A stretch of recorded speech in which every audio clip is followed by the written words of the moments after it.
Live from the studios of Leader News Philippines, Errol Dakabe of Kamaong Acero starts now!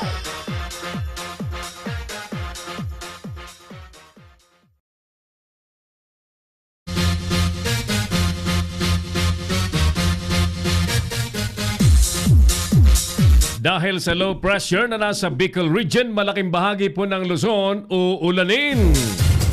Mga pari at religious leaders humihingi na ng permiso na makapagbitbit ng baril ayon sa PNP. 700 pulis na lumabag sa human rights kinasuhan. 19 sinabak na sa serbisyo. Desisyon ng Supreme Court na pumabor sa mga Marcos at cronies na kinasuhan po ng 51 billion ill-gotten wealth. Kinundi na. Impeachment complaint laban sa mga Supreme Court or sa 8 Supreme Court justices. Inihahanda na ayon kay Alejano. Mag-ina sa Sulu, panibagong biktima ng kidnapping. At mambabatas nananawagan ng gobyerno o sa gobyernong i-moderna na ang Coast Guard at palakasin ang ayuda sa mga mangingisda. Magandang gabi po sa inyong lahat. Ako na po ito si Errol Dakabe. Welcome po sa ating palatuntunang Kamaong Acero. Eksklusibo dito po sa Leader News Philippines. Ngayon pong araw ng Miyerkules. 20 sa buwan po ng Hunyo taong 2018. Kumusta po ang mga OFW na nakasilip sa ating palatuntunan? At sa lahat pong mga kaibigan natin na kanina pa nag-aantay sa ating pagsasahimpapawid ng Kamaong Acero program. Oras po natin sa buong Pilipinas, alas 9:39 na po ng gabi. Pasensya po medyo may mga nilakad tayong importanteng bagay kaya't medyo ginabi na tayo ng ating paghuhuntahan sa ating palatuntunan. Ang ating mga telepono po sa studio ay 0927 494-2171 2175 at sa smart naman po ay 0949-736-5000. Huwag niyo rin pong kaligtang i-like ang ating FB page na Leader News Philippines at mag-comment po kayo sa ibaba ng ating live video. Ano man po ang inyong komentaryo, ano man po ang inyong opinion, mapapabor man yan o kontra sa ating temang pinag-uusapan, ayos po lamang yan, that's welcome. At sa mga nais pong magpabati, that's very much welcome also. At i-share po ninyo ang ating page para mas marami po ang nakakaalam sa mga totoong nangyayari sa ating bansa. By the way, ulitin ko lamang po ang pinaka-soul agenda ng Leader News Philippines. Walang iba kundi ang maging source ng legitimate and genuine news. Sapagkat marami pong Facebook accounts ang ginagamit ho sa pagpapakalat ng fake news. Kami po ay tuwirang kalaban po ng mga nagpapakalat ng fake news. At ang Leader News Philippines po ay maninindigan at kami po ay mananatiling independent media outlet na palagi pong kakatig sa katotohanan at sa panig po ng tama. Siyempre, kapiling po natin na maglilingkod. Katuwang po natin maglilingkod ang ating mga Leader News Patrol at ang buong pwersa po ng Leader News Philippines News and Current Affairs team. Habang ang dalawang piloto po natin sa Engineering Division ay as usual, katuwang po nating matayog na nagpapalipad ng ating palatuntunan. Engineer Oliver Licop at Teo Villamil. Huwag na tayong paligoy-ligoy pa. Tawagin na natin ang ating mga kapag-ulat para maihatid na sa atin at sa ating mga viewers sa buong mundo ang kanilang mga preskong balitang nakalap sa maghapon. Unahin natin si paring Boyet Guillermo. Sa oras pong 41 minutes na po makalipas ang alas 9 po ng gabi, ay talaga naman sa Metro Manila ay biglaan pong pinirwisyo ng pagkalakas-lakas na ulan. At as expected, siyempre kapag ang Metro Manila ay inuulan, kunting ulan pa lamang po ay bahana. Alamin natin ang report ni paring Boyd Guillermo na nagbantay po dyan sa may Naiya. Ang kanyang balitang ihatid sa atin ay patungkol na po sa naibalik ng pera. Nawawalang pera po ng isang pasahero po sa Naiya ay naisauli na. Sino kaya magnanakaw ng perang yan? Alamin natin sa report ni paring Boyd Guillermo. Paring Boyd G, magandang gabi sa'yo. Go ahead, please. Magandang gabi din, Errol. Hindi sukat akalain, Errol, ng isang entertainer sa Japan na maibabalik pa sa kanya ang naiwan nitong pera makalipas ang 8 buwan simula nang lisanin nito ang Ninoy Aquino International Airport. Masayang nagtungo sa tanggapan ng MIA Lost and Found Section ang pasaherong si Marilyn Valyada ng Nueva Ecija na may-ari ng 10,000 yen na katumbas ng 100,000 piso. Ayon kay Valyada, tumawag sa kanya ang Lost and Found Section at tinanong kung interesado pa siyang mabawi ang pera nito na nasa kanilang tanggapan. Kaya agad siyang lumuwas sa Maynila.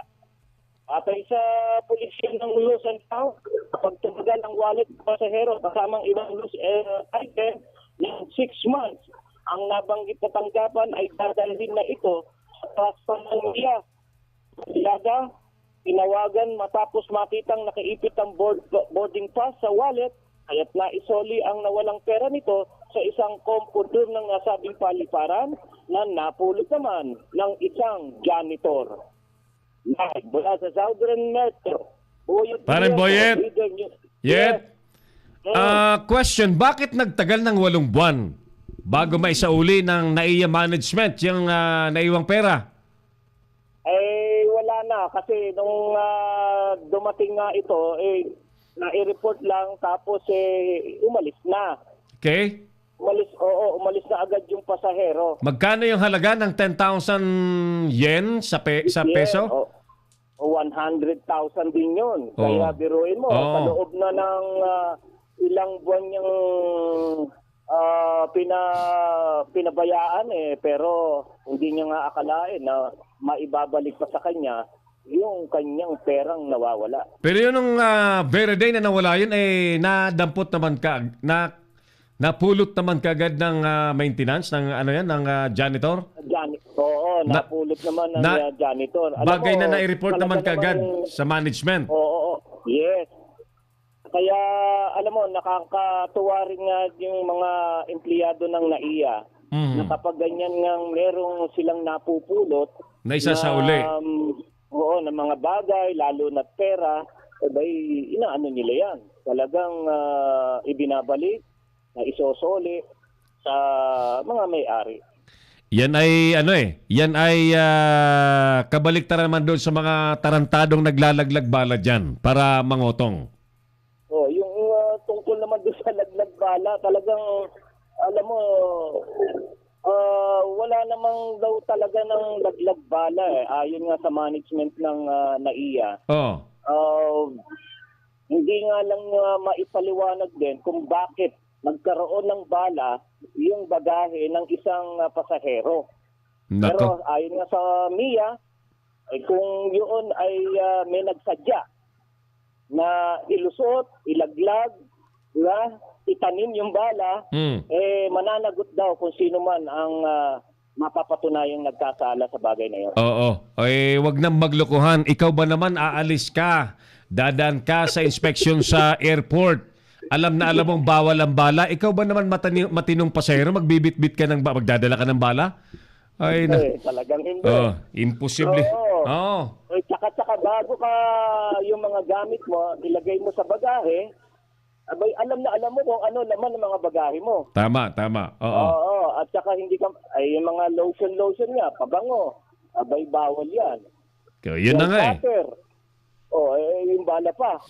Kaya nga, Diyos ko po, aanhin ba naman ng OFW na yan na magtatrabaho sa abroad? Siguro, ganito na lang din na ipapayo natin sa mga pasahero.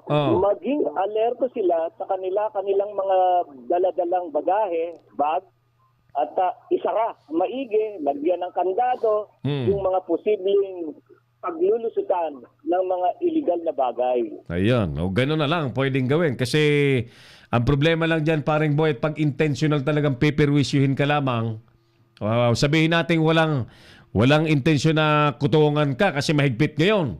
Binanta na yan ng Pangulong Duterte. May ultimatum sila sa Pangulong Duterte. Uubusin sila dyan eh. Ay, totoo yan. Kaya ngayon, nire-record na lang na nagkaroon ng ganong insidente. Hindi na pinakasuhan yung tao na nakuhanan. Nahulihan ng bala. Nako, style bulok nila dyan. Sana'y, sana'y hindi na tayo nakakarinig ng ganyang mga report, paring Boyet. Kasi ang napipirwisyo dyan, kapwa natin Pilipino, paring Boyet. Oo, pero yun na nga, ang kagandahan, yun, hindi na nga nakakason. Hindi katulad ng mga nakaraang panahon. Pag may nahuling bala, abay kinakasuhan nga. At mayroon pang mga pangyayari na inaareglo at nagkakaroon ng aregluhan, wag lang makasuhan. Actually, yun ang ang basa ko doon, yun talaga ang pakay nila dyan eh. Tatakuting kakasuhan para umareglo. Ayan, para pagkapirahan yung kawaawang biktima, paring Boyet. Ay, so, totoo. Ganun na nga ang nangyari ng mga nakaraang panahon. But in the contrary, yung mga matitinong empleyado dyan na nakakapulot ng mga mahalagang bagay, pera, ay matinong na isasauli. Kaya oo. At yun din naman ang nakakatuwa, no? Doon din nakakabawi ang management ng NAIA na kapag may mga ganun silang empleyado, tapat at nakadampot, nakapulot ng mga mahalagang bagay, maisosoli naman. With that, paring Boyet, tayo nagpapasalamat sa management ng NAIA na kahit medyo natagalan lang ng 8 buwan yan, ay naisauli pa rin. Sana ay may mas mabilis pang procedure na agarang mabawi agad ng may-ari. Oo, marami na rin mga pagkakataon na marami nang naisoli rin sa may-ari yung kanilang mga naiiwan at nawawalang pera o anumang mahalagang bagay. Alright, so sige paring Boyet. Maraming salamat sa iyo, paring Boyet. Live mula sa Southern Metro, Boyet Guillermo, Leader News Philippines. Si Errol Dacame, ang Kamaong Asero.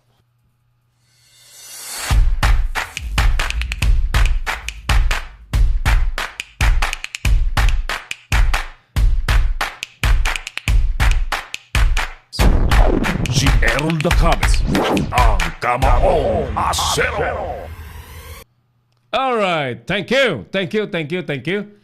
Oras natin mga kapatid, 50 minutos na po makalipas ang 9:00 po ng gabi. May sipon pa rin ako, ba't ganito? Yung ulan talaga ay napaka masyadong mapagreact ang ating katawan sa ulan. Madumi kasi ang ulan, ano?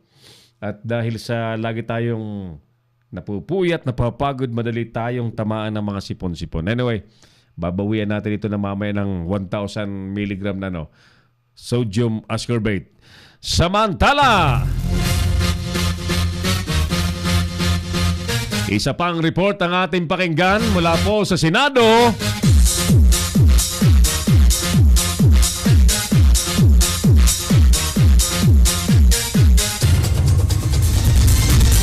Nagkakabukingan na yata ng mga racket dyan sa Boracay, ano? Kasi maalala po ninyo, uminit ang issue po ng Boracay dahil sa pagpapasara ng gobyerno at pakay na i-rehabilitate po ito. And in the process, sangkatutak pong illegal structures ang natuklasan dyan. Alamin natin ang tila pag-interest na po ng Senadong busisiin. At ipatatawag daw po ang may-ari ng Boracay West Cove na masyado pong naging kontrobersyal dahil ang naturang pasilidades na isang 5-star resort ay itinayo sa bawal na lugar, if I'm not mistaken. Alamin natin ang report at detalye ng balitang yan mula kay paring Boyet, kay paring Jojo Sigad. Paring Jo, magandang gabi. Go ahead. Yes, magandang gabi naman sa iyo kasabang Errol.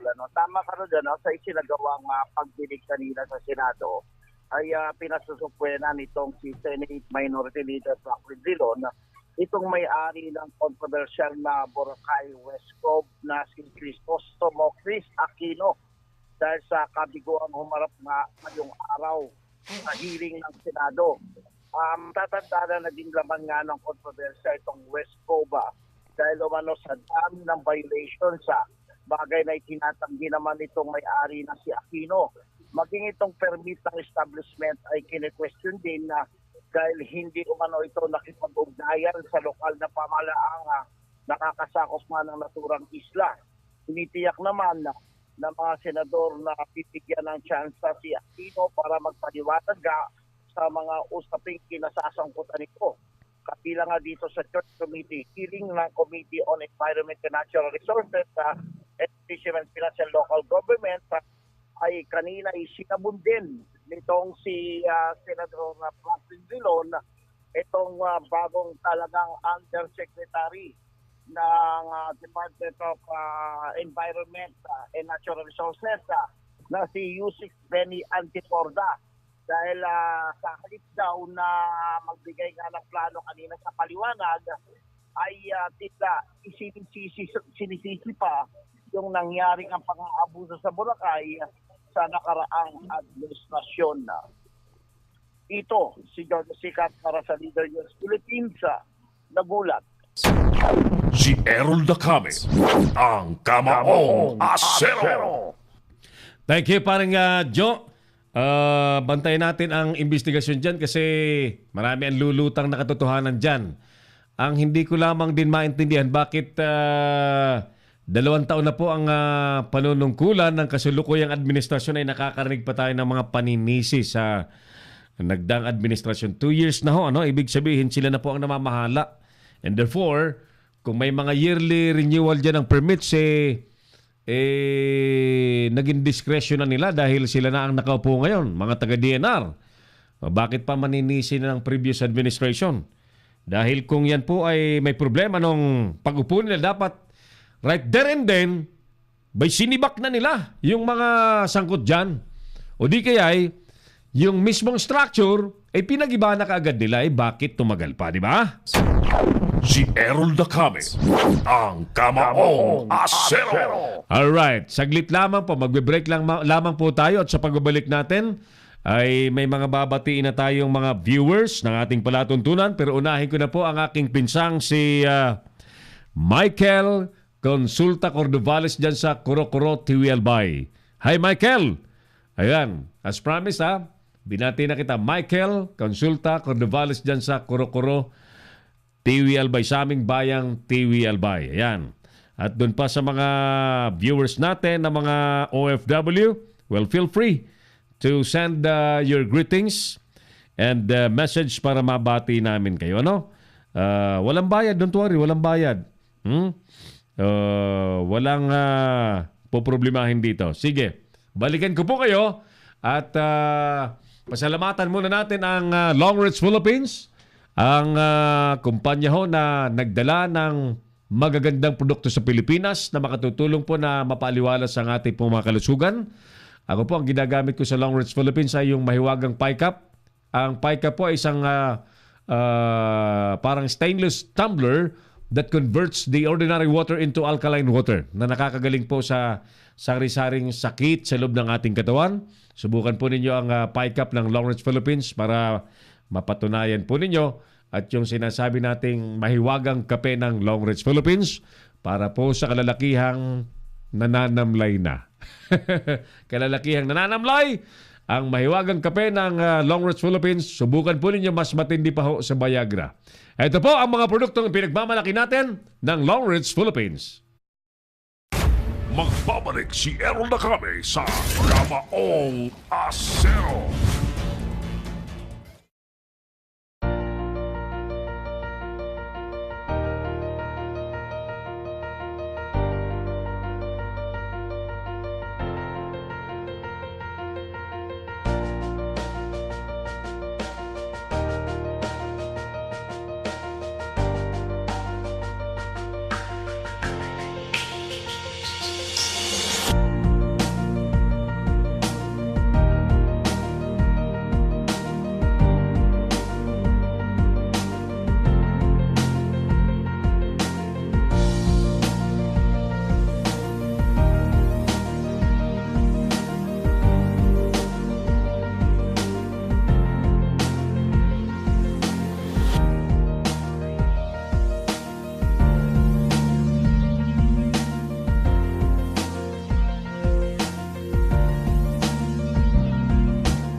from the studios of Litter News Philippines, Errol Dacame of Camaong Acero.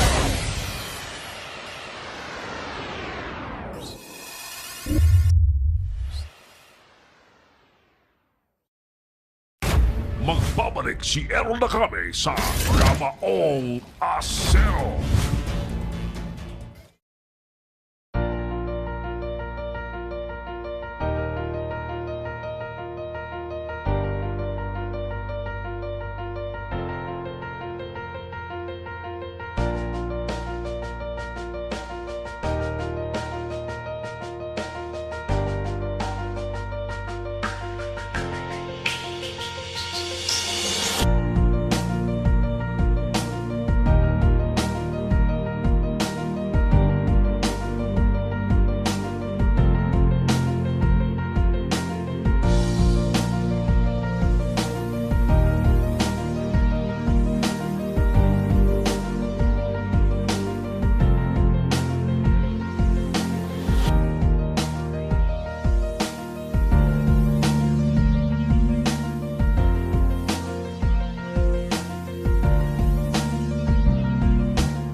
Si Errol Dacame, ang Camaong Acero. Ayan, muli, good evening to all of you. 59 minutes. Makalipas na po ang alas 9 po ng gabi. Patiin muna natin si Ma'am Amira Sunshine Magdangal, ang founder, chairperson ng Sulong Katutubo International Foundation Incorporated, na matagumpay na nakapamahagi po ng mga school supplies sa mga mahihirap na elementary pupils dyan po sa Kamatsili Elementary School sa Barangay Kamatsili, Gabaldon, Nueva Ecija kaninang umaga. Mamaya ipapakita natin yung mga video ng school supplies distribution sa naturang school kaninang umaga. So standby po kayo nang makita po ninyo. Samantala, tama ba na armasan ang mga pari at iba pa mga religious leaders sanhi po ng sunod-sunod na mga pamamaslang sa mga pari? Siyempre, as public knowledge na, sunod-sunod po ang mga napatay at napaslang na pari. So, ibinabalita po, pinapaalam ng PNP na ang mga pari daw po at iba pang religious leaders ay humihiling na sila po ay mapayagang makapagbitbit ng baril. Makapagbitbit ng baril. Imagine religious personalities now intending to carry firearms along with them dahil sa mga insidenteng tila ang mga autoridad ay hindi na sila napoproteksyonan. Ganun lamang po ang mensahe niyan eh. If people now prefer to carry firearms because the supposed protection from the authorities ay hindi na nila maramdaman, ay nagpapakita po yan na may problema po tayo. At sana ay magsilbi itong pangmulat sa mata ng Philippine National Police that there is really something wrong, especially in the peace and order, na dapat ay matugunan po kagad ng PNP. Dahil kung ang solusyon ay para maging ligtas ang sino man ay magbitbit na ng baril, ano na mangyayari sa ating bansa? If everybody will feel that they can only be safe by having firearms and in their waist, in their holsters, ay Diyos ko po. So, asahan na po ninyo na kaliwat kanan po ang magiging insidente na ng barilan, sapagkat ang baril nga naman po talaga ay dinisenyo para ipamatay po ng tao. Para gawing armas at magamit laban po sa magiging kalaban. So, kung ang kalaban po ay kapwa-tao, expectedly, pamatay tao talaga. So, Nananawagan po tayo sa PNP na mas magkaroon ng makataong programa at solusyon. Hindi yung magpapatuloy ang mga insidente ng pagpatay sa mga religious personalities and they will just allow for or to make religious leaders to be safe, payagan na lamang pong magbitbit ng baril. It's really a sad scene na ang mga taong simbahan na dapat po ang inaasikaso po ay mga bagay na pang-espiritual ay nangangamba na sa kaligtasan sa isang bansang itinuturing pa namang Kristiyanong bansa. So what's really happening? Magandang gabi po, Kuya Errol. And belated Happy Father's Day. Greetings from Maricar. Anong apelyido ni Maricar? Flores. Pastor Ram, more power, Sir Errol. Thank you, Pastor Ram Gamboa. At to the rest of the anchors of Bible Cafe. Ayan. Na sinusundan natin sa gabi. Panoorin po ninyo ang Bible Cafe na kapupulutan po ninyo ng mga spiritual wisdom na hindi nyo po mapapanood at malalaman at matutuklasan sa ibang programa. Sa ibang istasyon. Dito lamang po sa Leader News Philippines. Yan po araw-araw alas 6 at hanggang alas 8 po ng gabi. 2 oras na po sila. Maluwag pa naman tayo. So, tayo naman po ay dapat alas 8 tayo. Kaya lang medyo na-move ng konti dahil may nilakad tayong importanteng bagay. 4 minutes after 10. Yung bati pa ni paring Pedi Bautista, ilagay mo nga. Ibang time slot mo na naman, sir.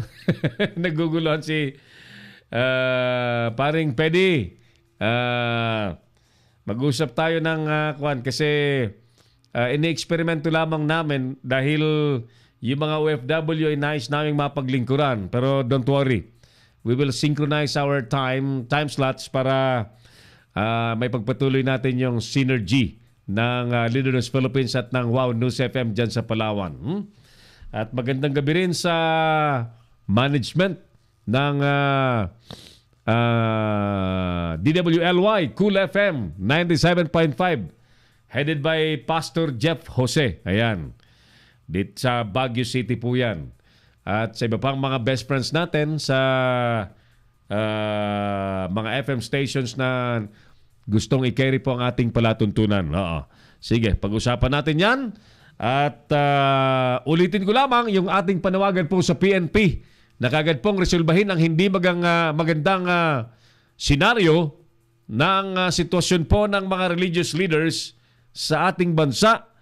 Lalo't ulitin ko, ang Pilipinas po ay tinaguriang Kristiyanong bansa, pero ang lumalabas po ngayon ay parang yung issue po sa mga mamamahayag ng Pilipinas po ay napakataas. Ng insidente ng pagpatay sa mga mamamahayag ay tila magkakaroon na tayo ng bagong istorya na magiging mataas na rin ang pag-atake sa buhay ng mga religious leaders. Si Errol Dacame, ang Kamaong Asero. Ayan. Patawarin niyo po ang boses ko sapagkat apektado tayo ng sipon. While on our way to the studio, naulan na naman tayo. Kaya't naghahabol tayo ng hininga. May clog nose pa tayo. Alright, sige. Samantala, 7 pulis po ang akusado po ng paglabag sa human rights. Dahil po dyan ay sinampahan ng mga kaso. At ang sabi po ng PNP, may 19 na police officers ang sinibak na nila dahil sa sari-saring mga kasong kinasangkutan. Yan po ay pagpapatunay na ang PNP naman po ay hindi kumukonsinti sa maling gawain ng kanilang mga sariling miyembro. At sana ay magpatuloy na maging epektibo rin po ang sinasabing cleansing, internal cleansing po ng PNP na nais mangyari po ni Director General Oscar Albayalde, ang bago pong PNP Chief, na tila nagpapakita ng angas upang mapanumbalik po ang tiwala ng publiko sa Philippine National Police. Si Errol Dacame, ang Kamaong Asero. Ako, ulitin ko yung hinahanap kong sana ay magkaroon na po ng update doon po sa 6,000 pulis na pinagwagwagan ng presidente natin. Listahan ng 6,000 pulis na sangkot po sa drugs. Nais ko pong makarinig ng update mula sa PNP kung ano na ang kanilang ginawa doon sa sinasabi ng Pangulo mismo na may 6,000 pulis na sangkot sa drugs. Anong ginawa na ng hierarchy ng PNP sa mga naturang suspects? Si Errol Dacame, ang Kamaong Asero. Yan. Kasi kung mananatili ang mga yan sa loob ng organisasyon at wala pong kakaharaping kaso o di kaya hindi mapaparusahan, magdududa ko niyan sa magiging resulta ng kampanya laban sa drugs. Dahil how can we expect a genuine campaign against drug proliferation kung may mga taong kasama mismo sa sindikato? That's our point there. So, ulitin ko, naghihintay po kami makarinig ng update kung nasaan na, ano nang ginawa ng PNP sa 6,000 pulis na sinabi at ipinakita ng presidente mga pulis na nasa listahan niya na sangkot sa drugs. Si Errol Dacame, ang Kamaong Asero. 9 na minuto po makalipas ng alas 10 ng gabi. Muli magandang gabi po sa ating mga manonood. Sino na ang mga... Oo, hala. Batiin ko muna mga nanonood sa atin. Neneng Saul Patani dyan sa Batangas is watching our show.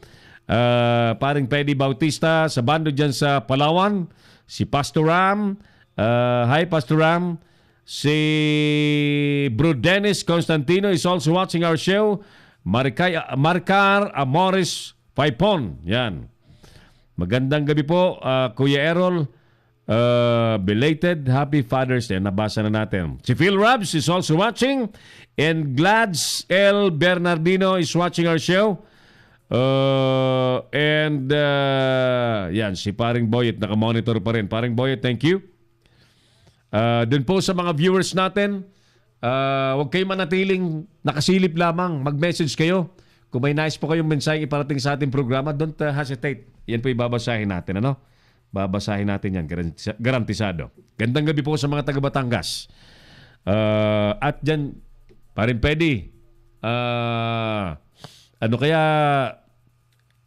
kaya mabalitaan mo rin kami sa mga nangyayari dyan sa Palawan? Marami dyan, dati binabantayan kaming mga issue dyan sa Palawan. Hi Raquel, Dayos Hug.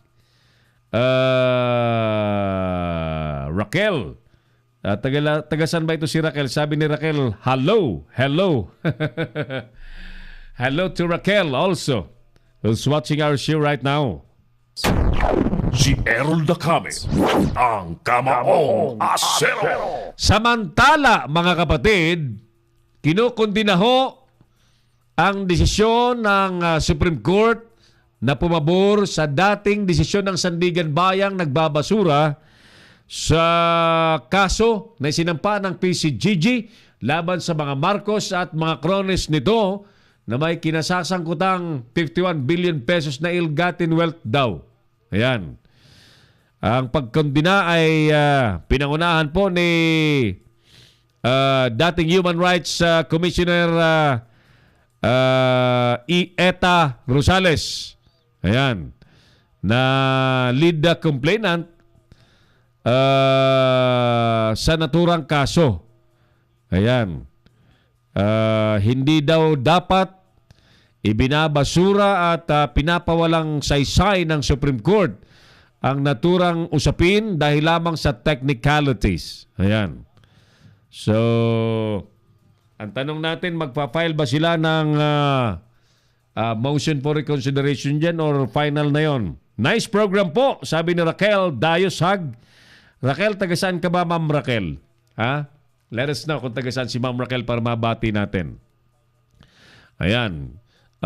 Tila sunod-sunod ang mga desisyon ng Supreme Court na nagiging kontrobersyal.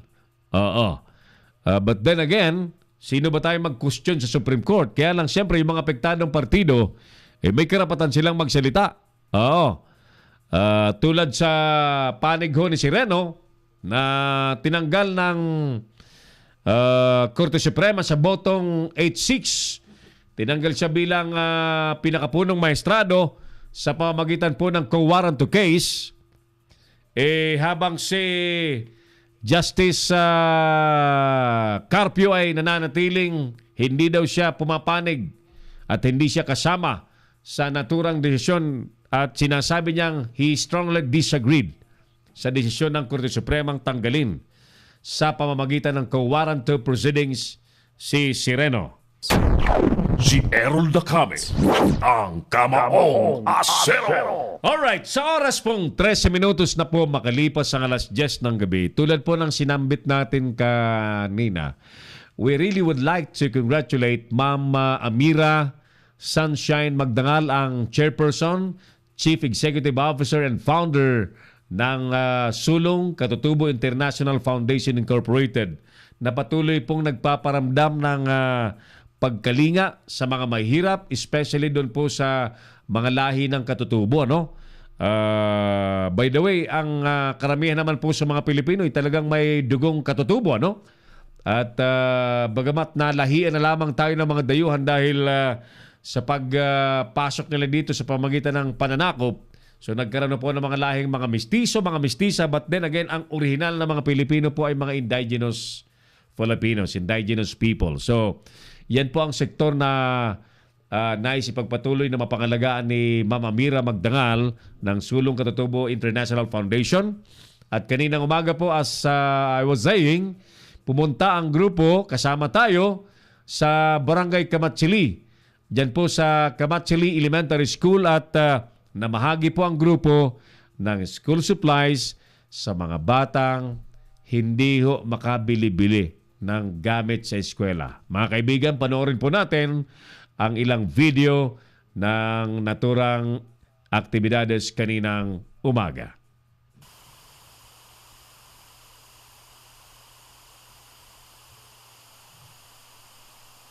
Ayan po yung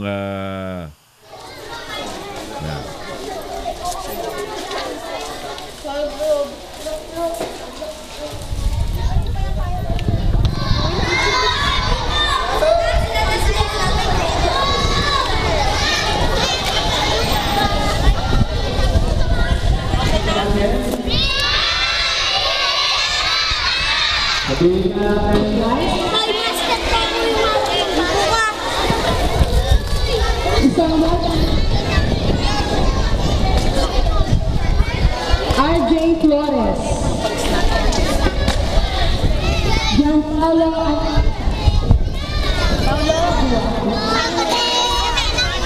Jesse, Mami Asipris, mensahe, sit down po, sit down lahat, sit down. Sa mga susunod na banda po ay magkakaroon. Opo, karamihan po dito sa amin mga indigent. Iilan lang po talaga dito yung mga nakakaangat sa buhay na kung mapapansin niyo po kanina yung mga estudyante namin, karamihan po sa kanila malnourished, hindi po nakakakain talaga ng 3 beses sa isang araw. Mahirap po kasi talaga yung buhay dito. Medyo nahihirapan lang po kami sa pagpasok kasi lahat po kami dito ay taga-bayan. So tumatawid pa po kami ng ilog. Kung pasokan na ngayon, ang ilan po sa kanila hindi pa rin kumpleto ng gamit. Kaya malaking tulong po yung binigay ni Madam o ni Ma'am Princess sapagkat ito po yung makakatulong sa mga bata sa kanilang pag-aaral ay yung imbis po na yung kinikita ng magulang nila, ibibili pa ng gamit nila. So yun po ay malaking tulong na sa kanila. Malaking tulong po para sa aming mga estudyante. Una po, nagpapasalamat kami sa Panginoon kasi binigyan niya ng tulong. Dinala niya si Ma'am Princess sa amin dito para bigyan ng tulong aming mga estudyante. Maraming salamat po, Ma'am Princess. Sana po wag po kayong madala. Maulit po ito at wag po nyo kami pabayaan. Thank you, maraming salamat po. maraming salamat po. Kahit pa paano po nakakatulong po sila dito sa aming paaralan. Ay, maraming salamat po. Kasi sabi, bili pa kami ng iba. Dinero na. Maraming salamat po kay Ma'am Freddy. Maraming salamat po kasi kahit pa paano nakabawas ng gastos. Thank you po, yun lang po. Ito po ang Kamachile Elementary School. Ang isa ko po ito ng Barangay Kamachile, Gabaldon, Nueva Ecija. 2 kilometers po ito from the town proper. Yun nga lang po kung titingnan nyo, mukhang hindi lang siya 2 kilometers dahil nga po sa hirap ng daan. We have 100 pupils in the school enrolled here. Yung pong iba nasa gulod pa, mayroon pong mga party pa po doon sa taas na yung pong mga bata hindi nakakapasok dito, lalo po pagka yung mataas ang tubig. Yung pong nadaanan yan, kung nadaan po kayo dyan sa may Baag Creek, nagkakatubig po yan kapag sunod-sunod na po ang ulan, not passable na po yan. Kaya po yung mga bata po dito, mahirap medyo may kahirapan ng buhay. Kaya po yung po pagdating ng mga school supplies na yung kanina, talagang kahit po ilang beses nang may nagdadala dito, natutuwa pa po talaga sila dahil yung iba po sinisip nila for ritual use. We have 7 teachers po sa school. Kaya sana po ay sasabihin kong 6 and a half. Kaso nga lang po, kasi yung teacher po namin ng kinder ay half day lang dito. Every afternoon lang po siya nagre-report. Hinihiram lang po namin siya from the adjacent barangay, the Banitog Elementary School po. Hinihiram namin yung kindergarten teacher. Nag-request po kami, ewan po namin kung mabibigyan kami this year. Napakalaking tulong po nang naibigay nyo sa aming school. Kaya nga po nang sabi ko kanina, sana po ay patuloy po kayong magsagawa ng ganitong mga kagagandang activities na marami pong napapasaya at natutulungan mga pupils. Hindi lang po pupils, pati po yung mga magulang syempre, dahil instead na bibilin pa nila yung mga school supplies, hindi na po nila, mailalaan po nila yung pera nila sa iba pang mga pangangailangan. So, mabuhay po ang Sulong Katutubo Foundation, International Foundation. Salamat po.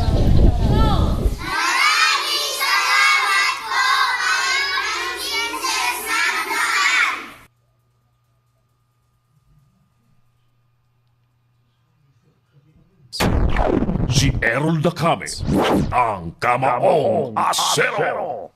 Ang galing, oo. Thank you, partner Oliver.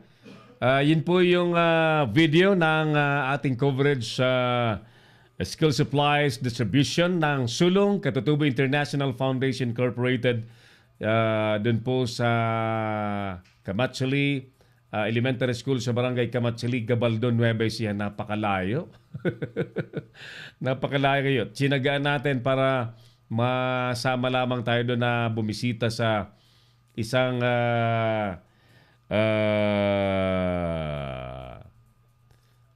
medyo sulok ng barangay At sadyain na nga po yung eskwelahan. Nakita nga po namin ng aming mga mata na mostly yung mga pupils po doon ay mga malnourished. Narinig po naman ninyo yung deklarasyon ng teacher na sa tanong namin, bakit ang lilinggit? Napakaliliit ng mga estudyante doon na grade 5, grade 6, ang liliit, Teo. Napakaliliit. So, obviously, they are malnourished and we are planning na bumalik doon ang Sulong Katutubo International Foundation at magsagawa po ng feeding program. Hindi yung one-time feeding program na lugaw-lugaw, hindi po. O kasi paano naman magiging malusog ang bata kung pakakainin natin ng lugaw-lugaw lamang? It should be nutritious food, balanced food na talagang makakatulong sa pagganda ng katawan ng mga batang mga malnourished. Si Errol Dacame, ang Kamaong Asero. Raquel Dayosag, thank you ulit. At kay Glads Bernardino and kay Maricar Faipon, thank you for watching our show. Sige, tuloy tayo sa iba pang mga issue sa ating programa. Inihahanda na raw po ang impeachment complaint laban sa 8 maestrado na pumabor sa co-warranto case laban kay Sireno. Dahil lumalabas na inagawan po ng papel ng naturang mga maestrado ang mga senador na may kapangyarihan sana sa pamamagitan ng impeachment proceedings na magtanggal ng isang impeachable official tulad po ng Chief Justice. Pero lumalabas kasi na may kapangyarihan din po ang Supreme Court na magtanggal ng sino man sa kanilang hanay sa pamamagitan ng co-warranto. Yan. Tingnan natin if they will kung ito pong sinasabing impeachment complaint will prosper dyan sa, siyempre magsisimula po yan sa sa lower house, sa Kamara. After Kamara, House of Representatives, yan po isusumite sa Senado kung mismo from the level of the House of Representatives, so kung papasa po yan. Number one, kung may mag-sponsor, kung mapupunta sa komite, mapupunta sa plenaryo, and successfully kung yan po ay mapagbutuan sa Kamara at maisumite po sa Senado. Bago pala tayo pumasada sa ilan pang mga importanteng issue, nais po nating ulitin ang ating imbitasyon doon po sa mga may hilig sa pagbabalita. Ipakita mo nga, Teo. Doon po sa mga may hilig sa pagbabalita, mahilig tumulong sa kapwa, no? Gumawa ng public service. Gustong maging reporter, gustong subukan ang buhay ng pagiging reporter, pero walang sapat na training, hindi naman po nag-aral ng masscom or journalism, ay umattend po kayo ng nalalapit na second mobile journalism workshop. At ito po ay nakadesenyong maturuan kayo on how to do or professional write a news and do news coverage in the professional way. Gamit po ang inyo pong mga mobile phones, ang inyo pong mga cellphones. Ito po ay mangyayari sa June 29, alas 10 hanggang alas 4 po ng hapon sa Lua Conference Hall, dyan po sa Tangdansora, Quezon City. At doon po sa mga interesado, i-like po ninyo ang ating FB page na Leader Knows Philippines. At tawagan niyo po or kumontak po kayo sa 0995-148-3605 para sa karagdagang detalye. Second, mobile journalism workshop na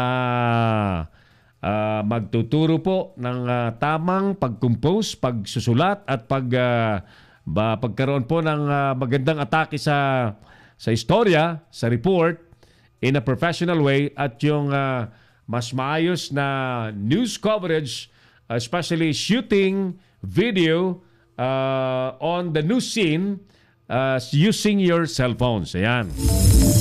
Salamat pala sa ideya naman ni partner Oliver De Leon dyan sa Tuguegarao City. They're inviting us to do and conduct the third mobile journalism workshop dyan po sa Tuguegarao City. Sabi niya, siya na ang bahala sa lahat.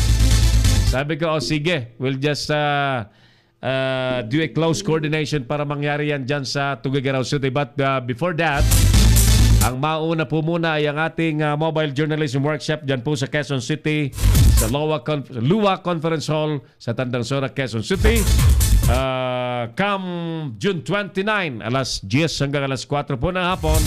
Sa mga interesado po, tawag kayo or mag-text sa 0995-148-3605. At panghuling issue po natin, mag-ina panibagong biktima ho ng kidnapping diyan po sa bayan ng Talipaw sa lalawigan po ng Sulu. Ang lalawigan po ng Sulu nananatiling may prevalence pa rin po ng mga teroristang Abu Sayyaf. At ito po ay sa gitna pa rin ng ay pinatutupad na martial law sa Mindanao. Pagka-tapang-tapang naman po ng mga Abu Sayyaf o di kayo ng mga Jemaah Islamiyah. Nasa ilalim po ng martial law ang Mindanao, pero napapalusutan pa rin po ang mga militar. So this gonna be a challenge sa mga residente dyan na wakasan na po ang kakatulong ninyo. Kasi nagpa-proliferate. Dumadami ang mga siraulo dyan na may bitbit na baril at ginagamit sa kapwa Muslim lamang naman at mga kababayan nila. Mangingidnap just to get an easy money. Easy money, kidnapping, very easy money. Karamihan po kasi dyan tamad. Ayaw magsipagtrabaho ng maayos, ayaw magpatuloy ng pawis. Magbitbit na lamang ng baril, gamitin sa krimen para sa mas madaling pera. Yan po ang mga mentalidad ng mga terorista dyan na namimirwisyo. Ang panawagan po natin sa mga mamamayan dyan, wakasan nyo na po ang kakatulong dyan, kamag-anak nyo man yan. Tigilan nyo na po ang kakakampin nyo dyan. Sapagkat kapag hindi nyo tinigilan ang pagprotektan nyo dyan sa mga kriminal na yan, hindi ho magwawakas ang problema nyo dyan mismo sa Sulu at sa mga karatig na lalawigan. Kahit gaano karaming militar ang nakabantay po dyan, lulusot at makalulusot, because of the assistance and support of the ordinary people, mga kamag-anak, ginagamit yung mga kamag-anak, lookout, messenger, mga tagabitbit ng gamit nila, etc. So, dumadami. Nagtatagal. Nakakasurvive. Tigilan nyo na. Kakatulong nyo dyan sa mga tarantadong Abu Sayyaf at mga Jemaah Islamiyah. Yan ay titigil yan. Mga kaibigan, oras natin, 29 minutos na po, makalipas ang alas 10 po ng gabi. Palagay ko ay we need to wind up our program. Gabi na. Salamat po sa inyong lahat. Again, congratulations kay Mama Mira Sunshine Magdangal, ang Chairperson, Chief Executive Officer po ng Sulong Katutubo International Foundation. Mga kabataan, ngayong araw na ito, napasaya ng foundation. Naabutan po ng mga school supplies na hindi basta mabili-bili ng mga parents dahil sa hikaos po sa buhay. Siyempre, ano pang maririnig natin? Kundi pasasalamat. Maraming salamat. Ganun eh. Ma'am Amira, maraming salamat. Congratulations sa Sulong Katutubo International Foundation. Talaga hindi ako magtataka. Marami pong grupo naman ang walang magawa. Naiinggit sa ginagawang maganda ng foundation. Doon po sa mga walang magawang maganda at mangintriga at mag-inggit, gumawa na lang kayo ng sarili nyong magandang proyekto. Tigilan nyo na ang kakabato nyo ng mga intriga na dahil lamang sa inggit, naiinggit kayo dahil si Miss Magdangal ay tuloy-tuloy na gumagawa ng magandang bagay sa kapwa. Tularan nyo na lang. Wag na kayong mainggit sapagkat marami naman ang nangangailangan ng tulong. Therefore, the opportunity to help other people is very, very vast. It's just up to you how to do it. How to do it, yan. Paalam na po muna kami sa gabing ito ng Miyerkules. Sa ngalan po ng ating mga reporters, partner Jojo Sigat and Boyd Guillermo. At sa mga nanood sa gabing ito, thank you so much guys. Phil Robs, thank you. Ulitin ko si Maricar Amores Maipon, si paring Peddy Bautista Sabando, Neneng Saul Patani, Pastor Ram, thank you. Si Glads Bernardino and si Raquel Dayos Hag. At kiinsang Michael Consulta Cordovales ng Korokoro, Tewi Albay. Happy watching. Sa ngalan ng ating dalawang piloto sa studio, Engineer Oliver Licop and Theo Villamil. Ako pa rin po ang inyong kabaong asero, si Errol Dacame. Maraming salamat. God bless, Pilipinas.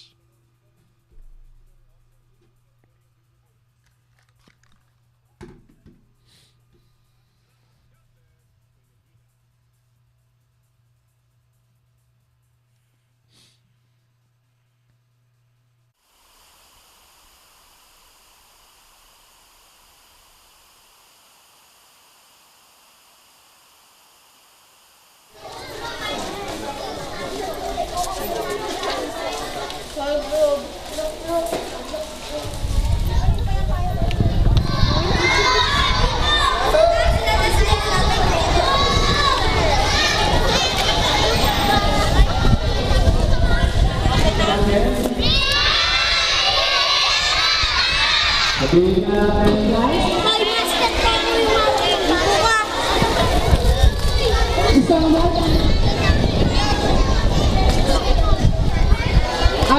Flores. Giancarlo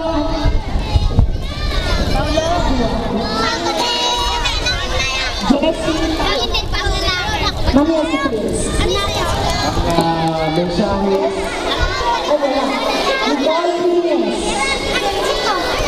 Sit down po, sit down. Sit down lahat. Sit down. Sa mga susunod na banda po ay magkakaroon.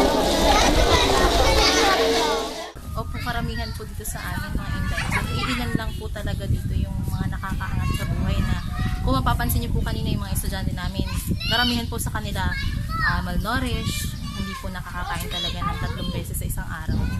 Mahirap po kasi talaga yung bata dito. Medyo nahihirapan lang po kami sa pagpasok kasi lahat po kami dito ay taga-bayan. So tumatawid pa po kami ng ilog. Oo, pupasokan na ngayon. Ang ilan po sa kanila hindi pa rin kumpleto ng gamit. Kaya malaking tulong po yung binigay ni Madam o ni Ma'am Princess sapagkat ito po yung makakatulong sa mga bata sa kanilang pag-aaral ay yung imbis po na yung kinikita ng magulang nila, ibibili pa ng gamit nila. So yun po ay malaking tulong na sa kanila. Malaking tulong po para sa aming mga estudyante. Una po, nagpapasalamat kami sa Panginoon kasi binigyan niya ng tulong. Dinala niya si Ma'am Princess sa amin dito para bigyan ng tulong aming mga estudyante. Maraming salamat po, Ma'am Princess. Sana po wag po kayong madala. Maulit po ito at wag po nyo kami pabayaan. Thank you, maraming salamat po. Maraming salamat po. Kahit pa paano po ay nakakatulong po sila dito sa aming paaralan. Ay, maraming salamat po. Kasi sabi, bili pa kami ng iba. Meron na. Maraming salamat po kay Ma'am Freddy. Maraming salamat po. Kasi kahit pa paano nakabawas ng gastos. Thank you po. Yun lang po. Ito po ang Kamachile Elementary School. Ang isa ko po ito ng Barangay Kamachile, Gabaldon, Nueva Ecija. 2 kilometers po ito from Tondo Town proper. Yun nga lang po kung titingnan nyo, mukhang hindi lang siya 2 kilometers dahil nga po sa hirap ng daan. We have 100 pupils in the school enrolled here. Yung pong iba nasa gulog pa, mayroon pong mga party pa po doon sa taas na yung pong mga bata hindi nakakapasok dito, lalo po pagka yung mataas ang tubig. Yung pong nadaanan yan, kung nadaan po kayo dyan sa may Baag Creek, nagkakatubig po yan kapag sunod-sunod na po ang ulan, not passable na po yan. Kaya po yung mga bata po dito, mahirap medyo may kahirapan ng buhay. Kaya po yung pagdating ng mga school supplies na yung kanina ay talagang kahit po ilang beses nang may nagdadala dito, natutuwa pa po talaga sila dahil yung iba po sinisita or mutual use. We have 7 teachers po sa school. Kaya sana po ay sasabihin kong 6.5. Kaso nga lang po, kasi yung teacher po namin ng kinder ay half day lang dito. Every afternoon lang po siya nagre-report. Hinihiram lang po namin siya from the adjacent barangay, the Bantog Elementary School po. Hinihiram namin yung kindergarten teacher. Nag-request po kami, ewan po namin kung mabibigyan kami this year. Napakalaking tulong po nang naibigay nyo sa aming school. Kaya nga po nang sabi ko kanina, sana po ay patuloy po kayong magsagawa ng ganitong mga kagagandang activities na marami pong napapasaya at natutulungan mga pupils. Hindi lang po pupils, pati po yung mga magulang syempre, dahil instead na bibilin pa nila yung mga school supplies, hindi na po nila, mailalaan po nila yung pera nila sa iba pang mga pangangailangan. So, mabuhay po ang Sulong Katutubo Foundation, International Foundation. Salamat po.